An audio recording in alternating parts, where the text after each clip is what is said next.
Hello, can I speak to George Foreman Sr., please? This is George. Oh my God, George! George, it's Pete Brooker calling from the UK.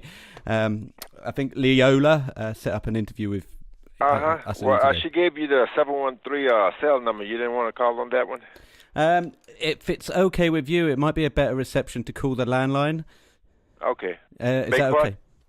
Yeah, because I'm calling you via Skype, so it's just better for the audio when I record the interview. If that's okay with you. So you want to do it on a landline or a cell line? Oh, what have I called you on now? Is this the landline? Oh, this is the landline, yes. Yeah, if that's okay with you, I'll just run with the landline. No problem. Excellent. Well, George, just first off, thanks for taking the time out to speak to me today. It's a real privilege. Thank you. Whereabouts in the world are you? Been right close to the Houston, Texas area. Hold on, let me make sure I cut all the volume down. Hold on one second. Okay.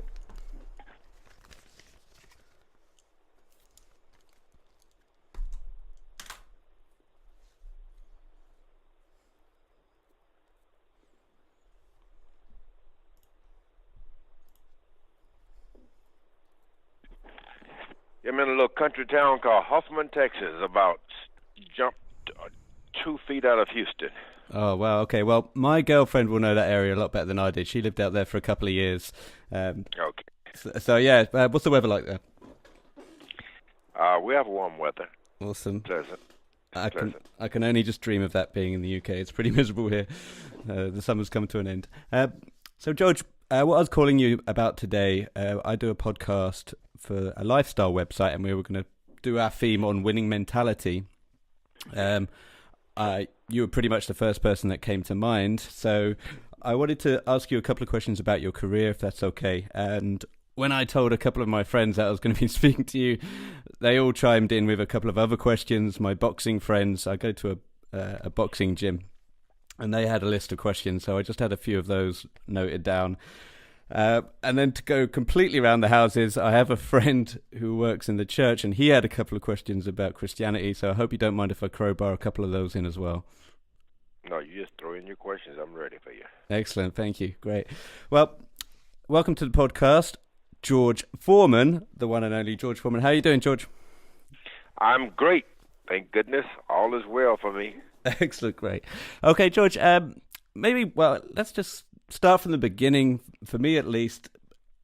In your boxing career, in 1968, you were crowned the gold medal Olympic champion, winning that fight in Mexico. Can you just tell us a little bit about the lead up and what your memories are of that tournament?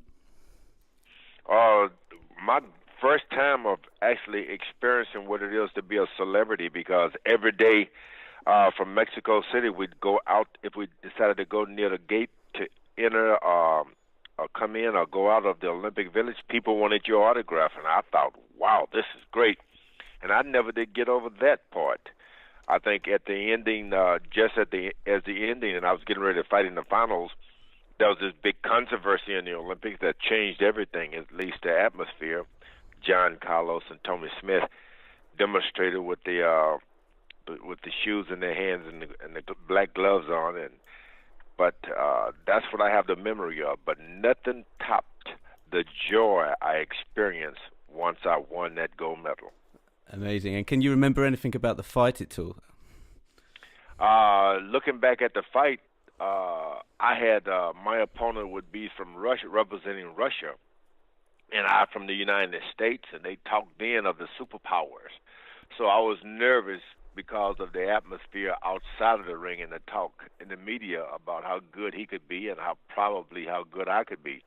But other than that, it was just common boxing match where you get your butterflies in the dressing room and you try to shake them off before you get into the ring. That's why you jump up and down and bounce. Amazing. And this might sound like a bit of a broad question, but what do you really put it down to when you go out there and you win a match like that? I mean, obviously it's training, but you've got to get yourself into a mindset where you know you're going to go out there and you have the confidence in your own ability. Yeah, those few minutes, actually a day leading up to the boxing match, and a few minutes that you walk into that ring, that walk is probably, if you want to talk about a horror movie, walking from the dress room into the ring, then it's not about the fella, it's about what comes along with boxing. all of the butterflies and fears. And if you can overcome that once the bell rings, it's an exciting event, but you're no longer nervous. It's just you, the crowd, and your opponent. Awesome. So moving on, after that, you then turned professional, of course, and you went on a winning streak. I think, was it 37-0? 37-0 that you're just pounding people out of the ring, 35 knockouts. So out of all those, did you, at that point, was there some kind of aura of invincibility you felt and perhaps your opponents felt about you? Yeah, after about 15 boxing matches, you realize then that, hey, it's no fluke. I can punch, and it's hard for anyone to stand under my power. Then after about 25 boxing matches, you really start thinking, man, nobody can even beat me. 37 boxing matches is impossible. Nobody can stand up to me. That's what you have, because you don't even know the feeling of defeat anymore. It doesn't even exist.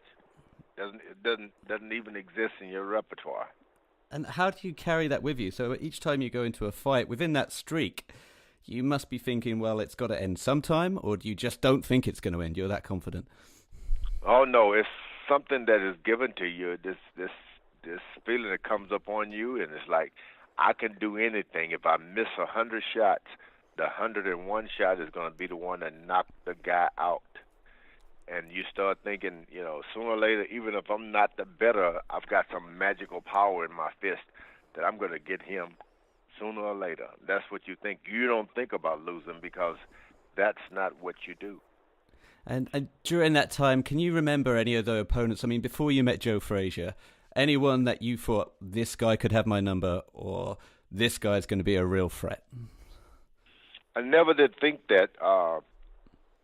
Coming up, I had one fight after another. Then I'd get into a couple of fights, and some guy would take every shot I had, and I thought, man, this is going. James J. Woody, an opponent in New York City. He had been New York State heavyweight champion of the state. And I'd hit him and everything, and I got it all done, and I looked up, and he was still coming after me, and I thought, is this the end of the magic? But then I started pounding. He still kept coming, and finally the referee stopped the boxing match. Yeah. That was the only time I felt like this could be the end. And would could have been my less than 10 fights. Because he just took it all, and you... He just took it all, and he kept coming.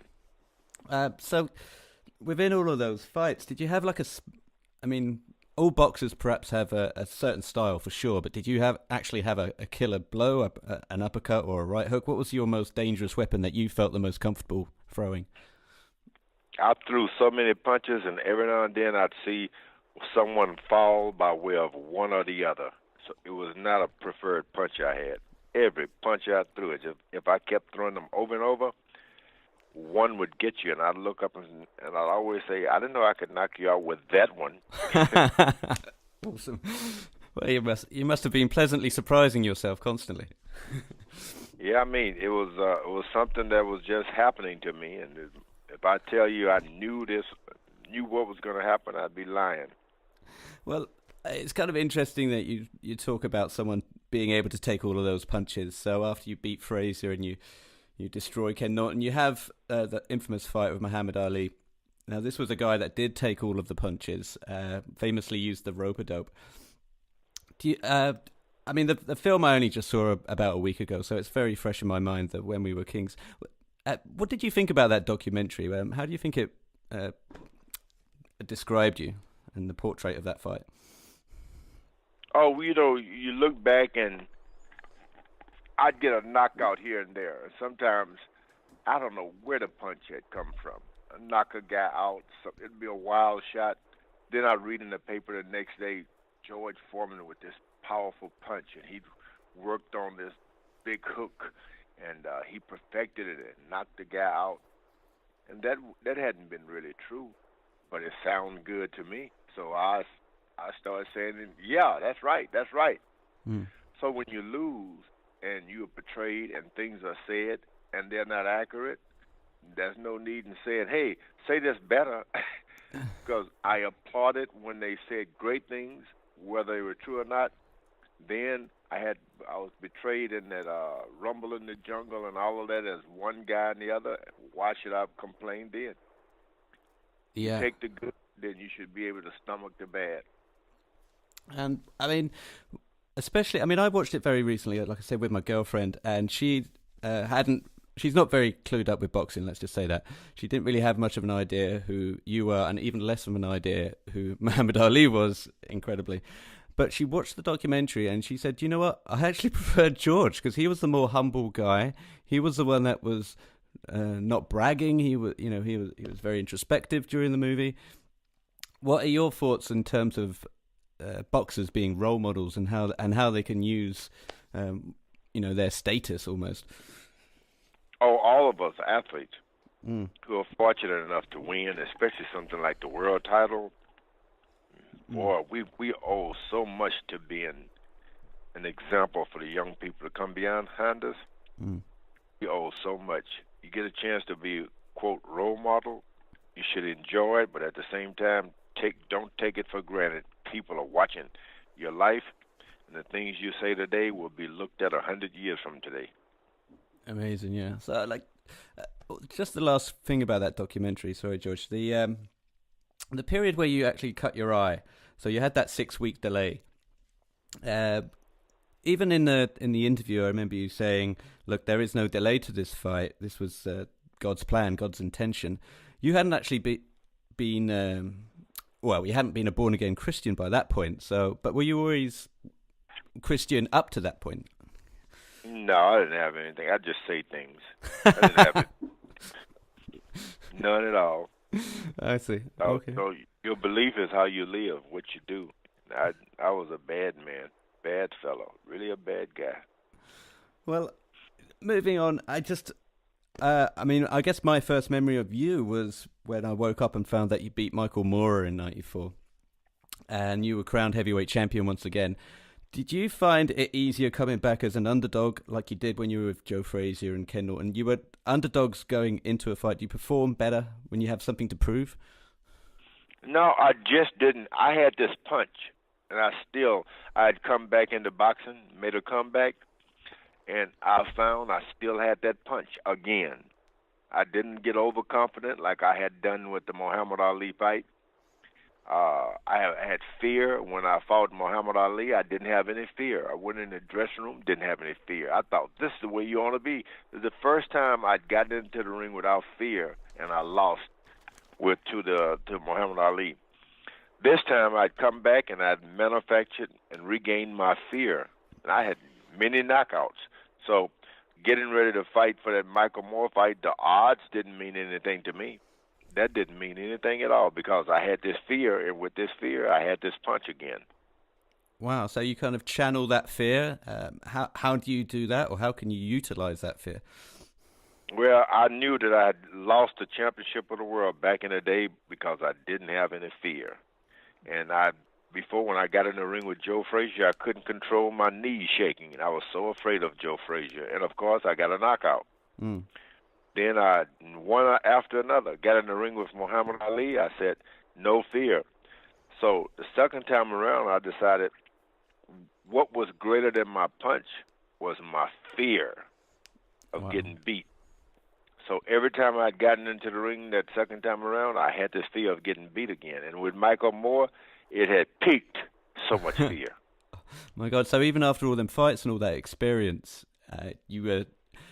Let's just say that maybe, is it complacency then when you don't get the fear, that you're just too overconfident? I think that's a good word because more you do 1,000 push-ups, 1,000 sit-ups, hit the bag for I don't know how many rounds, you spar for so many rounds, but without that fear ingredients, you are not in shape at all. Wow. I had gotten my fear back. That's awesome. That's almost like the next name for your book, George. Could you tell us what a day in the life is like now for you? Well, I live a good life now. By profession, I'm a evangelist at the Church of the Lord Jesus Christ in Houston. Mm-hmm. 3 days a week when I'm in town, I have services. I conduct the service. I'm the chief speaker around there. And so I try to get that ready, and I even pay attention to what's on the floor. Has the floors been swept? We also have a George Foreman Youth and Community Center where the kids come in to practice boxing and working out and all of that. I support it, and I travel all over the country speaking to uh, generate funds for that charity. And I speak. That's what I travel full time, speaking, and telling the George Foreman story. Hopefully, it'll still inspire people because I'd gone into the Hall of Fame. It's a story that everyone should be aware of it, Hmm. and especially young people. They should hear that story that that's their present state. It doesn't matter how depressing it is, they can overcome. Just a little bit about the start of that then for you. So you said you had like this religious experience after you lost a fight to Jimmy Young, and it was that moment that was the tipping point where you gave up boxing and became a born again Christian. What was that experience like, and what was it exactly? If you can put it into words. Well, I went back into the dressing room cooling off. I was real hot. The air conditioning had gone out in Puerto Rico that night, and as I walked back and forward like I'd done before, trying to cool off, I was just overcome with heat. I don't think I could make it. Then as I was walking and talking and moving around, I started thinking like I'd normally done. I said, I'd lost the boxing match on points. I said, fight doesn't mean anything. I'm still George Foreman. I've got money. I just signed a contract to do movies and television. I could go home now and retire and die. And I never thought that before in my life. I was overcome with, you're going to die. And I thought, I'd heard about athletes dying in the dressing room, but I never thought it could happen to me. But I fought. I heard a voice within me say, you believe in God. Why are you scared to die? And I was afraid. I didn't want to die. I had everything to live for, and I didn't want people to think I was dying because of a boxing match. Mm. But anyway, I tried to make a deal. After a while, I knew that voice was God. I said, I'm still George Foreman. I can give money to charity and for cancer. And a voice answered me back within and said, I don't want your money. I want you. Boy, I started crying. My legs gave out on me, and I looked around the room at everybody. I said, I'm fixing to, before I could say another word, I was dead out of this life. Over my head, under my feet, nothing. If you explain what death is nothing. It was like a dump yard of every sad thought I'd ever had in my life, and there was no more me. And I looked behind me and saw my money, my real estate investment, everything just crumble like ashes, like you stick fire to a piece of paper and it just crumbled. I saw that, and I got mad because in this dump yard, there wasn't any hope for me, like someone had dropped me off in the sea. I said, I don't care if this is death. I still believe there's a God. And I just gave up. When I did, a gigantic hand reached in and pulled me out. I was alive in that dressing room again, screaming. Evidently, they picked me off the floor, and my doctor was standing behind me, Dr. West. I said, move your hand, Doc. He's bleeding from the thorns on his head are making him bleed. And I looked at my hand. I told my masseur, Mr. Fuller, look, move your hand. He's bleeding where they crucified him. No, he's bleeding. His hands are bleeding. And I started screaming, Jesus Christ is coming alive in me. And that was 1977, and I'm still telling that story. It shocked me because it's scared. I try to say, you got hit, George, all kind of excuses, but the smell of death, you never forget it. It was a horrible smell. Mm. And even as I speak with you, I can even smell it again. I've never forgotten that. For 10 years, I didn't even make a fist. I didn't go back into my gym. I stopped boxing. I became an evangelist. Yeah. People called you brother, reverend. I started preaching funerals. I was ordained in 79 at the Church of the Lord Jesus Christ, and that's what I'm doing to this day. That's what happened in that dressing room. Wow, thank you for sharing that. I guess for someone like me, forgive me, I'm not a devout Christian, but is there any? Let me kind of try and verbalize this. So, like when you did find boxing again and you did return to the ring, trying to pair that power of Christianity with boxing, was there any conflict in your mind? I'd left boxing because I used to hit that punching bag, and it would always be Muhammad Ali, Joe Frazier, Ken Norton, you named them, George Foreman. I'd be hitting that bag, and that's who I'd be hitting. Mm. Then after I had this experience, the bag was a piece of leather, just hard leather, just a rag, and that's why I stopped. I didn't have anyone. All the hate was gone.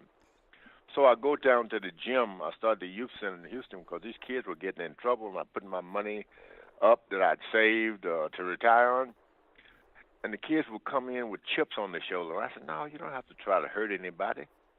You don't have to get angry." And I taught them how to box.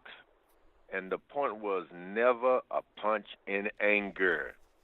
I said, defend yourself. And I showed them how to defend themselves. And then when kids who couldn't fight would come in the gym, I let them spar with them, and they would just make those kids just get tired. And I said, don't hurt them now. You got them tired. You don't have to hurt them. Mm. So with that, I learned how to box. And my thing was never a punch in anger. And so I was easily able to get back into boxing. That wasn't, the old George Foreman was dead.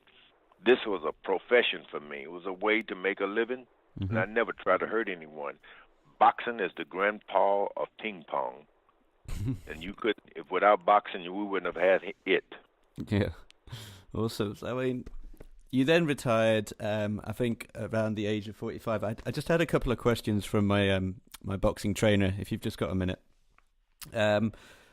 He asks, why did the Tyson fight not happen in 91, despite both of you wanting that fight to go ahead? Yeah, the Tyson fight is a strange thing because he could really punch. What a beautiful, he had this delivery of quickness to the temple. And everybody figured, well, George, you know, you from Joe Frazier, they compared them styles. And I think that Tyson camp always looked at it that he could have been maybe a pattern for another Joe Frazier matchup. And so they were weary of a George Foreman fight. And it wasn't like I was begging to fight Mike Tyson either, because what a puncher and a fearful puncher. I mean, dreaded puncher. I didn't want him either. So one was scared and the other was glad of it. But you were scared and he was glad. Yeah, no, I think he was scared. Yeah, sure. And I was glad that he was scared. One scared and the other was glad of it.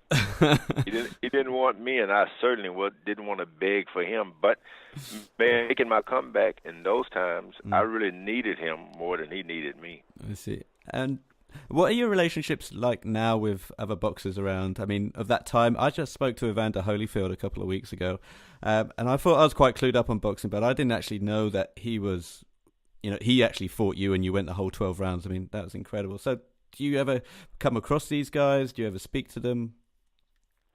Yeah, these days when you see them, you realize what a prize they are.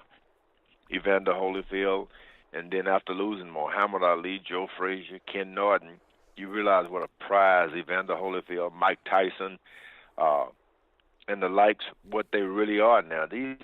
I'm so happy. I love those guys. And we get together, it's really a wonderful time because we can smile and make jokes at what we used to call threats.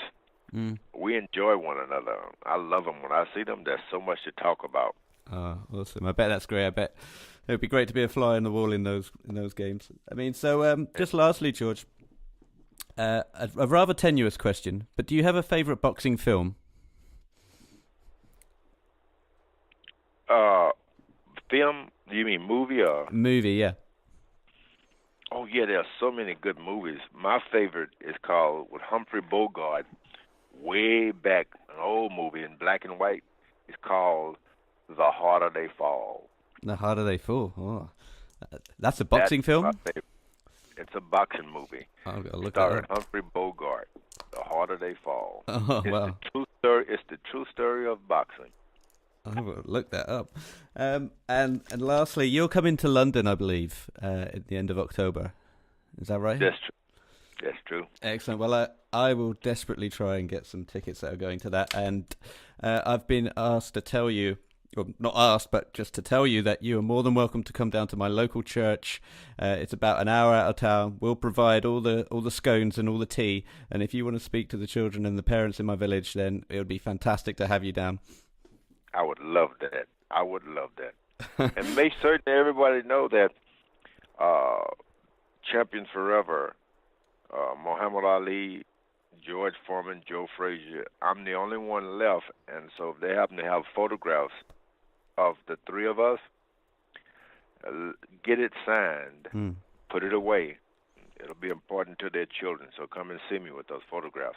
Oh my God! Well, that sounds like a real treat, George. Thank you so Before much. before I'm gone. Oh, not for a while yet. I still think you can have a comeback. Well, thanks, All right. thanks, George. Thanks again for taking the time out. I look forward to seeing you when you come to London, and all the best to the other Georges, all your sons. Thank you. Okay, take care of yourself.